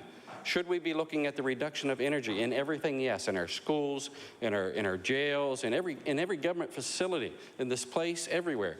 We should be looking at how do we reduce our energy cost. That's part of it. But at the same time, Mr. Speaker, we refuse, or the government refuses, and perhaps he doesn't know. And he said, I think he sat there earlier this evening, maybe in quirks back and forth here, but he doesn't know the cost. Then how is that the right deal? All we're saying is let's see the cost. How is it beneficial to Nova Scotians? They signed a deal with Emera to bring electricity from Muskrat Falls, but don't know how much it's going to cost.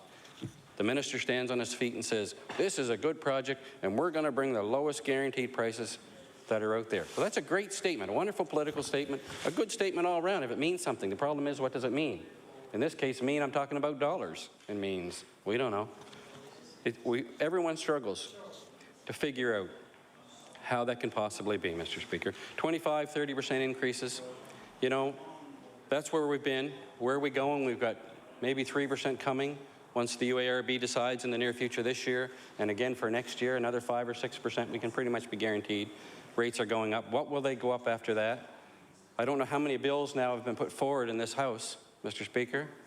I know I've stood on my feet on a few occasions and put forward legislation that we thought may be worthy of some debate. I know that others have stood on their feet in this place and introduced legislation that they thought may be worthy of some debate. But Mr. Speaker, you know how it works in here. Majority government, that's not. We couldn't pass a bill like that. Then put your own bill in, Mr. Speaker. I've said this before. Doesn't matter to me whose name's on the bill. If there's a way to make life better for Nova Scotians, and that's what this is supposed to be all about, our energy cost, deals, long-term stability. Mr. Speaker, what are we doing with that? We're not doing anything with it. Bills are just sitting on the order paper, and they'll die when this House finally is closed and we're off to an election at some point, Mr. Speaker, whenever that may be, and people will decide whether it's been good, bad, or indifferent. They will decide whether Muskrat Falls is the right deal. Why aren't we talking to Nova Scotians? Why aren't we asking them people now? What do you think about Muskrat Falls? A lot of people will tell you, in all honesty probably, I don't understand it a lot. It's very convoluted. It's very complex. There's a lot, them 13 different agreements that were out recently. There's a lot of stuff in there. And you need to be a lawyer probably to understand a good part of it. But there's a lot of stuff in there they probably would understand if given the opportunity. 6 minutes. Put something forward that allows people to come into this very House, the People's House, Mr. Speaker, that says, come on in, give us your opinion, tell us about this. We do it with all kinds of other things. Now we're even taking the show on the road, Mr. Speaker. We're going down to Shelburne, we hear. You know, what about other areas? Let's go around the province. Let's take the time. If this is such a good deal, 35 years of good deal, or 50 years, I believe, when you really think about this, of good deal, and if it's such a good deal for Nova Scotians, let's go ask Nova Scotians what they think. But we're not doing that. We'll stand in this place and we'll have this debate and we'll say, oh, this is right or that's right. Don't just take our word for it, Mr. Speaker. Let's go talk to the Nova Scotia ratepayers who are putting the money out every month to pay the bill or trying to pay the bill and foregoing something else. It's not how it should be, Mr. Speaker, and it doesn't have to be this way. What are some of our other options? Well, we talked about gas here. I asked a question of the minister today on gas. I'm not sure he understood it by the answer that I received back. Well, fine. You know, Mr. Speaker, we have had the opportunity, but yet we're developing. There's all kinds of gas. Bring the pipeline the other way. Bring it in. Why couldn't we do that, Mr. Speaker? But we're not looking at those options. Everything is focused on Muskrat Falls. It doesn't have to be. We talked about coal. We know we have a number of years to work our way through and to get off coal. Most will tell you coal's going to be around for a good long time, Mr. Speaker. We bring it in. Maybe if we're going to be continuing to burn coal and there's a contract to burn coal, Mr. Speaker, we should be looking at local coal. We spent money in technology and cleaning and all of these things. Why aren't we putting people to work? That would make sense to me and probably to a lot of other people that you talk to, everyday folks. It doesn't seem to be what we want to do. Instead, we want to say, no, this is the right deal. Let's commit. Well, Mr. Speaker, it's not good enough. We need to have more. We need to have other options. There are other options, and they should be looked at. The Premier is relying on a mirror, you know. This is the right deal. Let's get that link built. Well, there's a deal for a mirror in this, let's be honest. Once the link is built and the commitment is made and the ratepayer is paying it, and I should mention, Mr. Speaker, in previous statements made by Emera and Nova Scotia Power, who will pay for the cost overruns? Who was that again? That's right, it's the ratepayer, Mr. Speaker. That's who's going to eat that cost. 1.2, 2 billion, 3 billion, whatever it might climb to, we are going to eat, as ratepayers in the province of Nova Scotia, that fee. Again, where are the rates and what is the cost? Well, we don't know. But yet this is a good deal for Nova Scotia, Mr. Speaker. Emera is the only one who stands to gain here. When we really look at the long-term deal, we have a corporation who is going to charge ratepayers to build a link. They're going to bring the power through. We're going to take what we need. And you can see this, Mr. Speaker. They're going to keep flowing. They're going to buy their cheap energy, as so-called cheap energy, they think they can get from Newfoundland, and they're going to funnel it right through. And as always, the last people that are going to get looked after, Mr. Speaker, are going to be Nova Scotians, because that's not in their best interest. Not in their best interest at all, Mr. Speaker. That's not right. Government has an opportunity. Government has an obligation to do what is right on behalf of all Nova Scotians. They have the opportunity to do that, but we refuse. Now, we've put forward some ideas, Mr. Speaker. We've talked about regional energy markets. Let's go buy from who's ever got the best rates. What's wrong with that? Not a thing. Nova Scotians want. What Nova Scotians care about, and will tell you very honestly, Mr. Speaker, is that we want to have long-term sustainable rates. They don't see Muskrat Falls as being that deal. But how would we know without the cost? So let's go compare. Let's look at the regional energy market and opportunities that might exist. Can we buy from New Brunswick, who's probably going to have an overflow now at La Pro back on? Can we buy gas coming the other way? Sure we can. Great opportunities. Can we buy from Quebec? Perhaps we can. Are we even talking about it, seeking these deals out? I don't believe we are. How come? It seems simple to me, Mr. Speaker. There's more to it, though. There's other things. Mr. Speaker, you know what? Emera is locked in here. That's our biggest problem. That's our biggest problem. Why are we committed to Emera? Nova Scotia Power.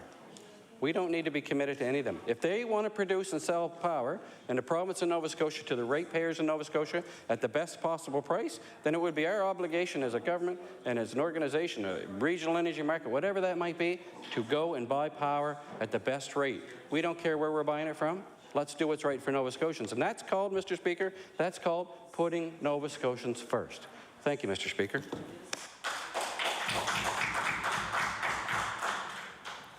The honourable member for Guysborough Sheet Harbour.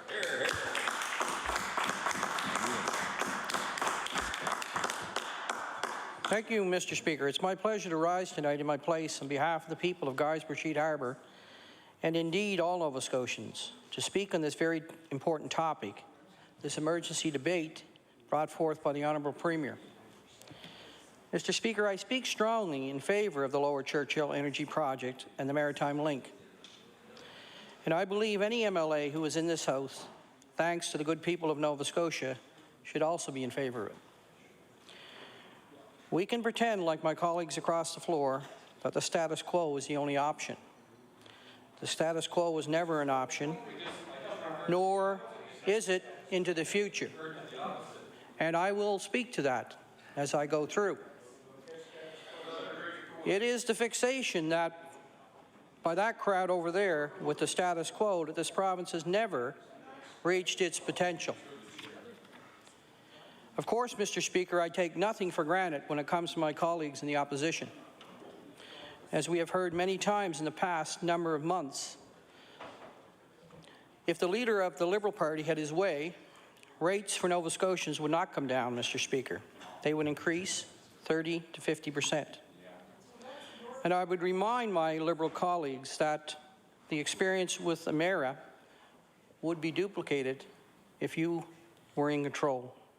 Because basically, most Nova Scotians do not believe what you say, they believe what you do and what have done in the past. I'm not sure if the third party is in favour or against stable energy prices as well. As the Premier mentioned earlier today in this House on March the 8th of 2011, the leader of the Conservatives thought the Lower Churchill deal was, and I quote, good energy policy and a great economic development plan. And maybe we should table that.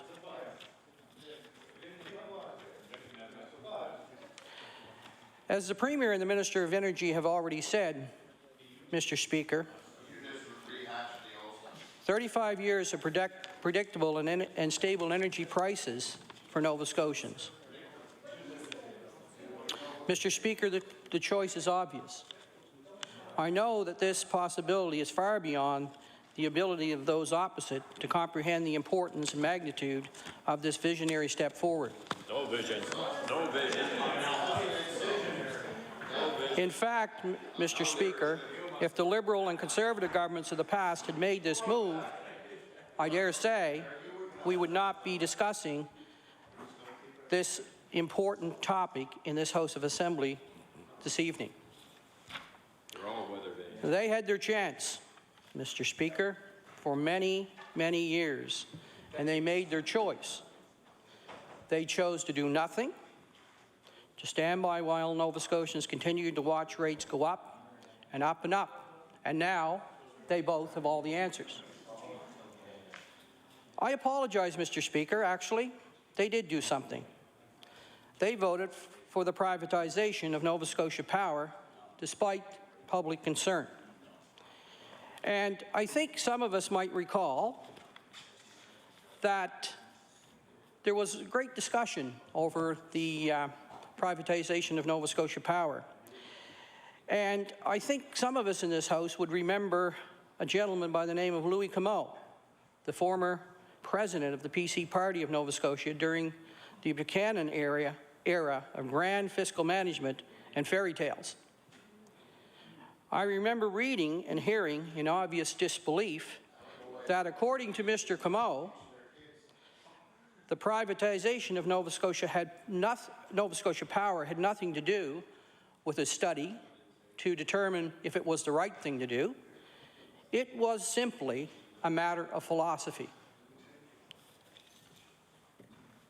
And it was under the leadership of our Premier, our government, that we made the choice to work with our friends and neighbors to find a solution for the rising cost of energy due to the rapidly rising price of imported coal. And in partnership with Newfoundland and Labrador, the Lower Churchill deal will guarantee green, clean hydroelectricity for 35 years. And one of the things, Mr. Speaker, that seems to be lost in this whole debate is the fact that hydroelectricity has proven itself to be the most cost-effective and efficient form of electricity. This is not myth, this is not conjecture, this is fact. Mr. Speaker, there are members opposite in both parties who sat on this side in government at one point in time. And quite thankfully, I'm glad they're not here now. And they too had a choice. But they chose to do nothing but play petty politics. The same game they play today, and that is both shameful and backward. And I know that my colleague from Hants West did try to address some of this, but if we listen to his full conversation, we will notice that he did talk, I'd like to say, out of both sides of his mouth. He's one of the good guys. Is that on parliamentary? Now,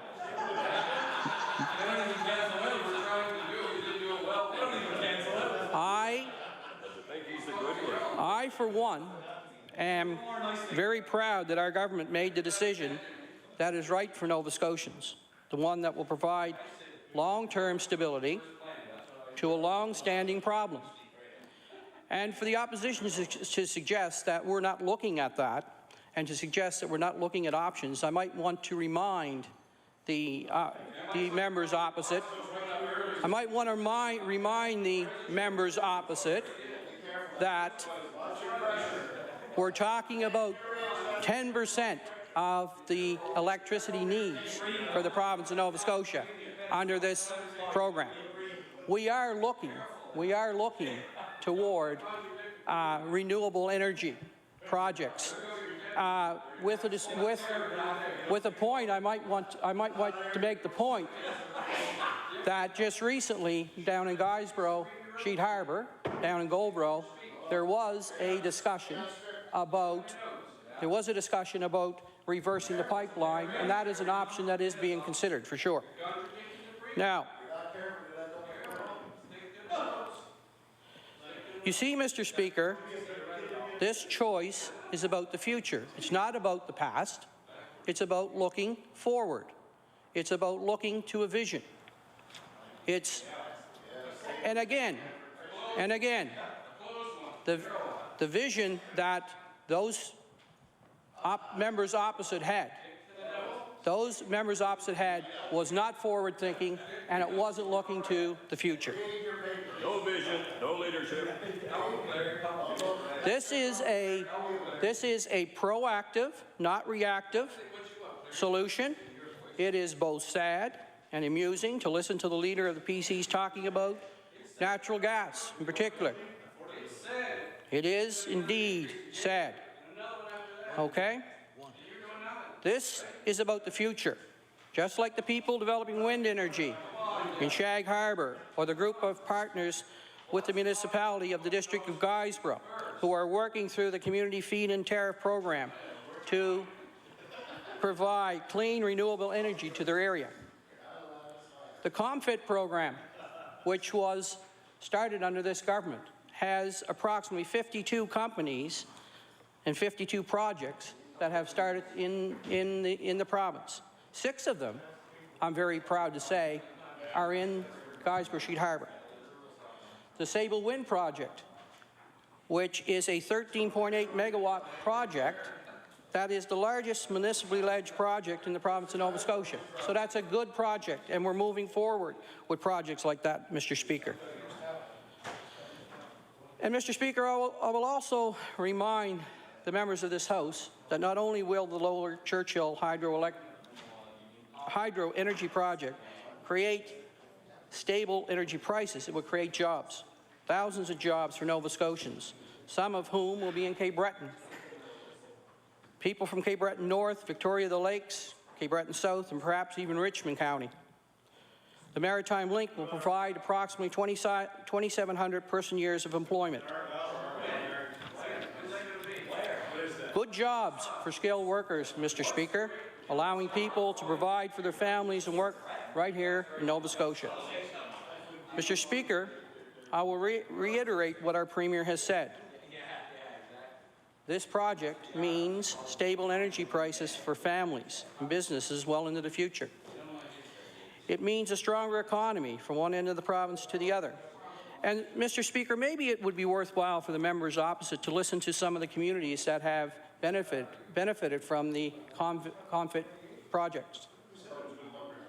Pictou, Trenton, Kemptown, Brooklyn, Sydney, Terrence Bay, Mulgrave, Grand Etang, Pointe-a-Coney, Tatamagouche, North Preston, Digby, ComFit programs, Petite Passage, Grand Passage, Barrow Strait, Grand Etang, Why Not Settlement, Lower Wedgeport, Millbrook, Riverton, Chester, and 3 right here, Melford, Goldborough, and so on. We're speaking to the issue, sir. Now,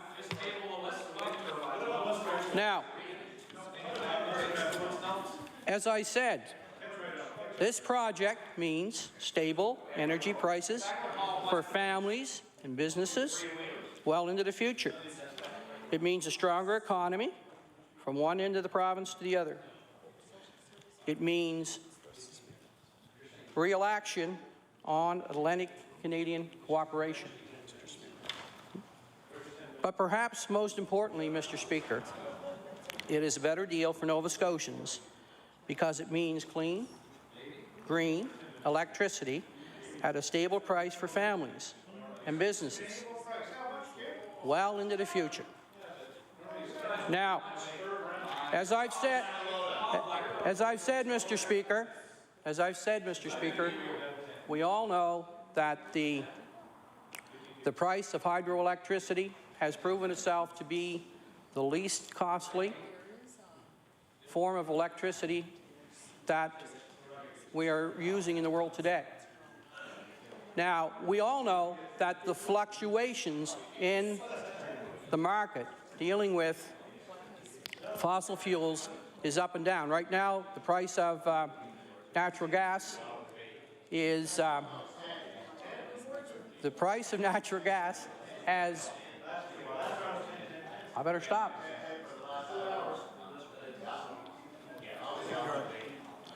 Anyway, Mr. Speaker, I'd be happy to wind it up. But perhaps, Mr. Speaker, this is a step forward. It's a project that speaks to the future, and I'm very happy to be sitting on this side of the House supporting such a project. Thank you, Mr. Speaker. The honourable member for Hants West. Hold on, Jim. We got to leave a good time for you. Good job, Sterling. Be sure to The honourable member for Kings West, please. Thank you, Mr. Speaker. The mic is now on. I'm pleased to rise this evening and have a few words about electricity rates as an important issue, but I don't think Muskrat Falls is on the minds of many Nova Scotians. Those that came to my office by the hundreds this summer to sign a petition were talking about power rates, and also a few other things as well that I will relate this evening. In fact, just today, a lady came from the small community of Lake Paul, knowing that I was still collecting signatures for the petition being presented in the House. Well, that's a good, 40 to 50 kilometer return trip.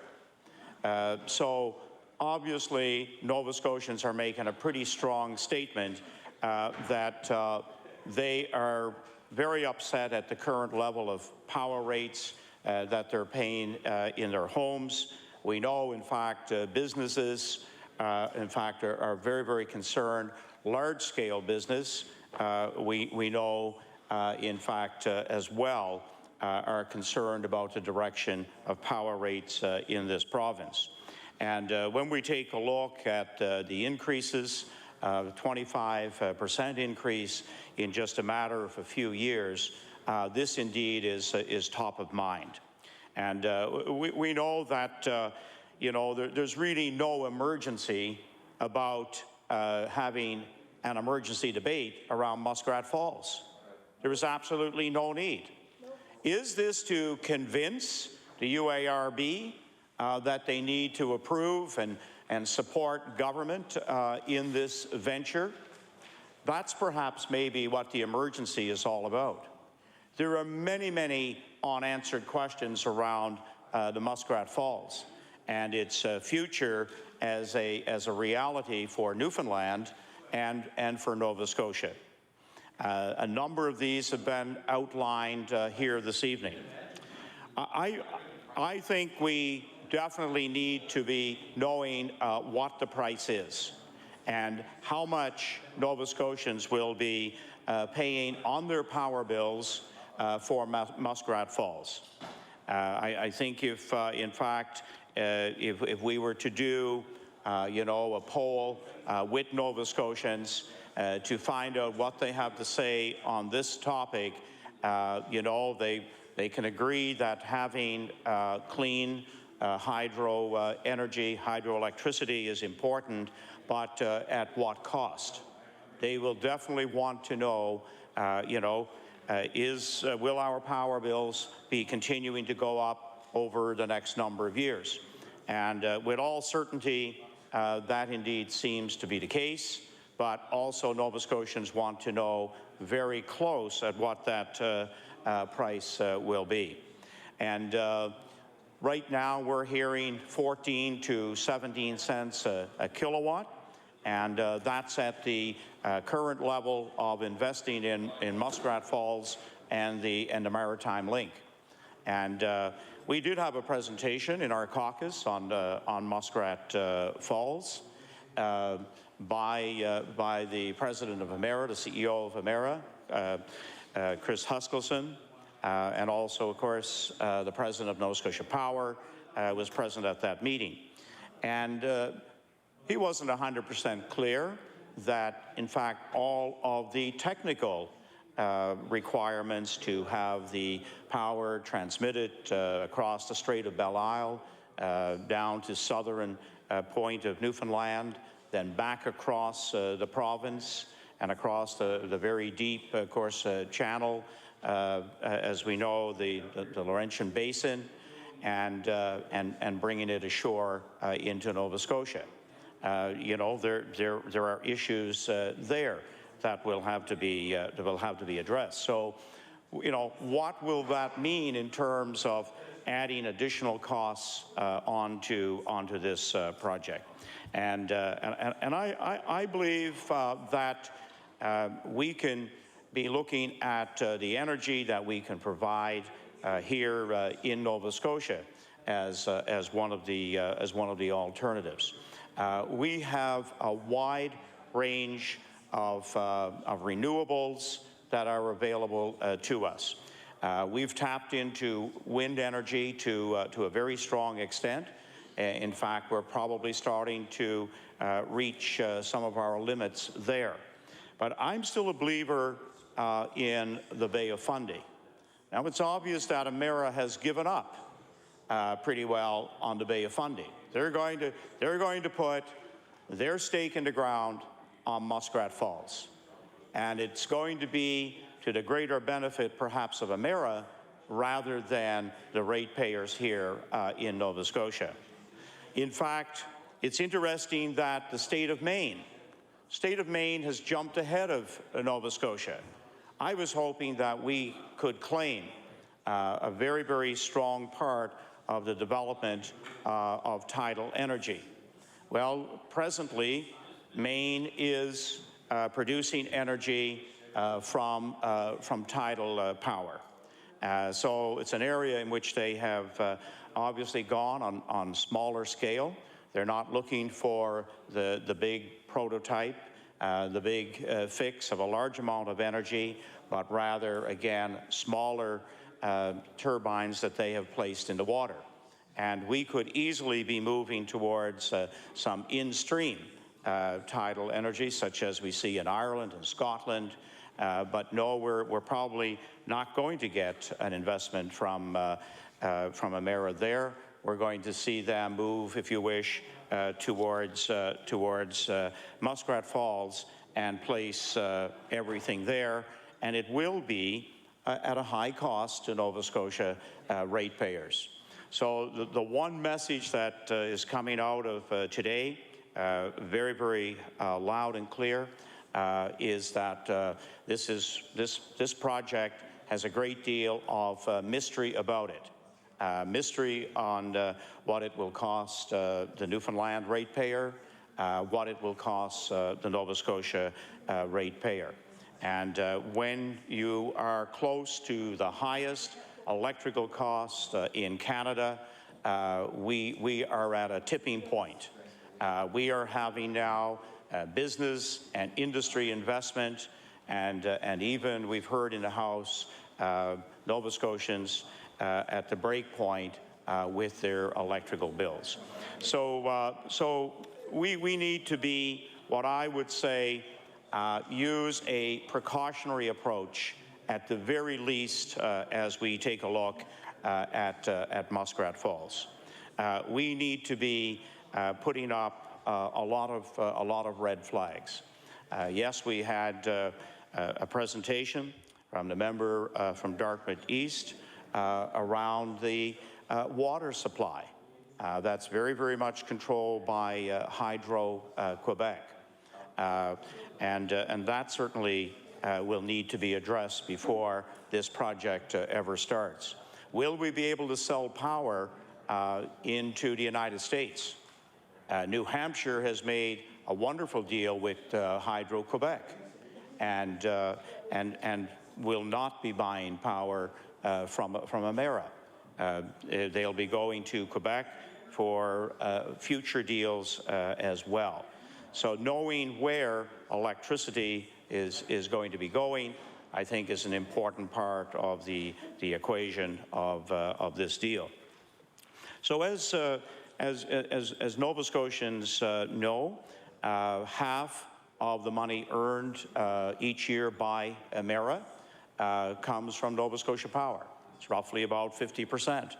So we can be sure that you know, Emera is Emera's overruns here on the Maritime Link are going to be passed on to the ratepayer.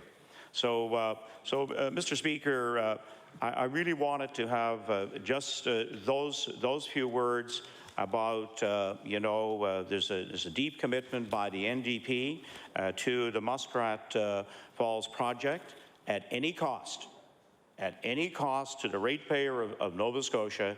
And the one thing that can be guaranteed with this deal is 35 years of continuous rate increases. Thank you, Mr. Speaker. Good job. The honourable member for Inverness. Thank you, Mr. Speaker. I now know what an emergency debate is. Everybody heads for the exits. Mr. Speaker, how can Nova Scotians be sure this is a good deal when they're being asked to pay billions of dollars, but they're not told how much the electricity will cost when it comes to their door? Power rates have gone up 25% under this government, and this project appears to only increase future power rates for Nova Scotians. Mr. Speaker, my difficulty here is that there are no economics tied to this plan. And I'm going to give you an example, a real-world example. The paper mill in my area, number one cost is power. Did they want to buy renewables to power their mill? No. They didn't want them, Mr. Speaker. That is economics. That's speaking loudly and clearly. They don't want to pay for it. I guess I would submit to you, Mr. Speaker, why don't other Nova Scotians have the same choice? So, and we learned today that the Muskrat Falls project is going up from 6.2 to 7.4 billion. That's up 19%. If you look at Nova Scotia's Link project costing 1.2 billion, that could go up another 232 million. So it's not chump change. So, Mr. Speaker, I heard the Premier speaking this evening, and I just want to kind of go over a few of the points he made. He said the previous governments ignored the rising cost, and he started referring to, for instance, imported coal. And I thought, Mr. Speaker, because it's always talked about in this legislature about the rising cost of coal, and I thought I would provide a chart, Mr. Speaker, something I will table, that shows that the price of coal, in fact, over the past year, since 2011, it was trading around $70 per short ton, that's in US dollars, and it's now trading at $58.70. So it's actually come down in the past year. Now, if we look back to 2001, which is 11 years ago, yes, it was trading around $40. It went as high as almost $140, but today, as we know, it's back down to $58.70 per US dollar ton. So there are some economics that I think we should start introducing on a regular basis in this legislature instead of rhetoric. So I will table that, Mr. Speaker. But let's not stop there, Mr. Speaker. Let's introduce some more economics, and I would encourage the government to use some of this information when they're making their case. Because the numbers don't lie, Mr. Speaker. Let's talk about natural gas. In 2008, it was trading between $12 and $13. Recently, it went under $2. And today it's trading at $3.72. So this point about fossil fuels always increasing is actually not true. If we look at natural gas, it's come down in price significantly, and I will table that, Mr. Speaker. So, and to the point about gas, why aren't we using more natural gas in this province? We have the resource. You look at other provinces across the country that have cheaper power rates, they're using their natural resources to their advantage. I want to point out something the federal government did and something the Premier mentioned, and that was that there'll be a requirement to close coal generation plants in Nova Scotia. The federal government backed off on that. And that saved stranding an asset worth $45 million in the case of Point Tupper. 60 jobs there, people working there. I know a lot of them. They're my constituents. And like it or not, coal is still 58% of our energy, how we generate energy in the province. And it's also still one of the cheapest forms of energy generation. So if we just blindly said, let's get rid of it tomorrow, we'd be looking at massive power rate increases. And that's fact, Mr. Speaker. We are. That's the NDP plan. And the other thing I want to mention is carbon emissions. We've actually seen, Mr. Speaker, carbon emissions increase despite the addition of renewable energy. And I'll get into that a little more in a little bit. I don't have much time tonight. But I want to say the Premier also mentioned something about job creation. Denmark found out that it was actually killing jobs, the introduction of renewable energy. I think the point needs to be made, there's nothing necessarily wrong with renewable energy, but it's the way it's introduced that's important. And Denmark did a study that said that in their case, it killed 2 to 4 jobs for every one that it created. The Ontario Auditor General report, which I talked about in the last sitting here, Mr. Speaker, basically said that their experience was a disaster for their economy. They're actually subsidizing renewable energy production, and then they're selling it, exporting it, at a loss. So they're losing on both ends. So, Mr. Speaker, the economics are not working. And that's all I would ask, is that we look at the economics when we're talking about this matter. So, one of the things in Ontario, there's actually no agreements to protect people who are paying their power bills in Ontario when they don't need the renewable energy. So they're having to buy the energy even if people don't need it. So, Mr. Speaker, that's a case of renewables gone wrong. We can't afford that. The other thing I want to mention is, you know, there was talk, the Premier mentioned something about transmission to Newfoundland will allow energy export.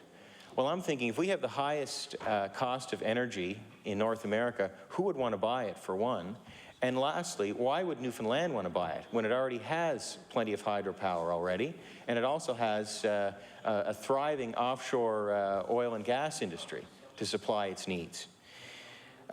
We hear about cleaner and greener environment, but there's actually been studies completed that show that emissions have actually increased with the introduction of renewables in Nova Scotia, because when the wind stops blowing, the burning of coal and natural gas is done more inefficiently, which is causing more carbon emissions. So is this really helping our environment, Mr. Speaker? Now, the members across, I've been called a dinosaur before for talking about this kind of thing. Well, I think I'm the one here, if I'm talking about carbon emissions and showing how this government is actually increasing them, maybe